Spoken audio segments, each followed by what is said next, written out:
નમસ્કાર ખેડૂત મિત્રો, ખોડલ પ્રાકૃતિક ખેતીમાં તમારું સ્વાગત કરું છું. હું છું જસુભાઈ, ગામ સોંદરડી, તાલુકો ઉના, જિલ્લો ગીર સોમનાથ.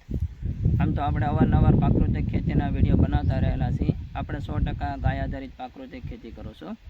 પ્રાકૃતિક ખેતીમાં ચોમાસામાં, શિયાળામાં, ઉનાળાનો અલગ અલગ આપણે પાકો કરતા રહેલા છે. તેમાં શિયાળા પાકમાં આપણે ઘઉંનું વાવેતર કરેલું છે. તો તમને જે આગળનો જે વિડીયોમાં જે ઘઉંમાં જે બીજામૃતનો પાટ આપેલો હતો તેનો વિડીયો બનાવીને આપણે મૂકેલો હતો. ત્યાર પછી આ ઘઉંનું વાવેતર થઈ ગયેલું છે કે તેમાં મિશ્રમાં આપણે ચણાનું વાવેતર કરેલું છે. પછી સાથે આપણે રસકો પણ એડ કરેલો છે. ને આવી રીતે મિશ્ર પાક પદ્ધતિ જે અપનાવીને આપણે ઘઉંનું વાવેતર કરેલું છે. તો આ ઘઉંના વાવેતર કર્યા પછી આજે પિયત ચાલુ છે, સાથે સાથે ઘન જીવામૃત પણ હું આપું છું. તો આ ઘન જીવામૃત બનાવેલું છે. આપણે ઘન જીવામૃત બીઆરસી સેન્ટર આપણને આત્મા પ્રોજેક્ટ ગીર સોમનાથ તરફથી મળેલો છે. તો ત્યાં આપણે ઘન જીવામૃતનો ઢગલો બનાવેલો છે.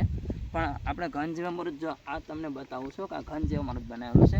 તો પિયતની આગળ આપણે જે આ રીતનું આપણે ઘન જીવામૃત આપવાનું હોય છે કે આ રીતનું આપણે ઘન જીવામૃત આપતું જવાનું હોય છે.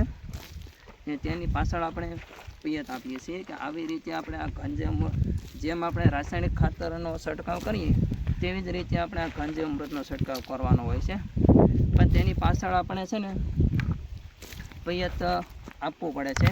કારણ કે જો આપણે તેની પાછળ જો પિયત ન આપીએ તો તેમાં આપણે જે ઘન જીવામૃતમાં જે તત્વો હોય છે તે તત્વો નાશ પામે છે.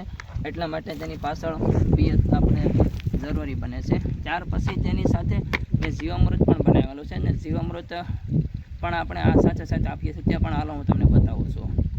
ખેડૂત ભાઈઓ, આપણે ઘઉંનું વાવેતર તો કરેલું છે. તમને જેમ ઘન જીવામૃતનો આપણે જેમ વાત કરી તેવી રીતે આપણે જીવામૃત પણ બનાવેલો હતો. કે જીવામૃત આપણે 8 દી અગાઉ બનાવેલો હતો. કારણ કે આપણે પ્રથમ પાણીએ પણ જીવામૃત આપવાનું હતું. 5 બેરલ જીવામૃત બનાવેલું છે. આ 100% જીવામૃત બની ગયેલો છે.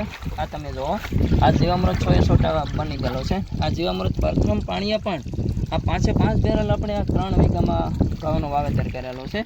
ઘઉંના વાવેતરમાં જો આ રીતનું આપણે જીવામૃત આપીએ છીએ. જો આ જીવામૃત છે ને આને પાણીની સાથે જાય છે. ને ખેડૂત ભાઈઓ, તમે પણ ઘન જીવામૃતનો અને મિશ્ર પાક પદ્ધતિ આચ્છાદન વાક્ષા આ રીતના જો આપણે ગાય આધારિત પ્રાકૃતિક ખેતીમાં તેનો ઉપયોગ કરીશું અને આ રીતનું જો આપણે પ્રાકૃતિક ખેતી તરફ વળીશું તો 100% મને રિઝલ્ટ મળશે.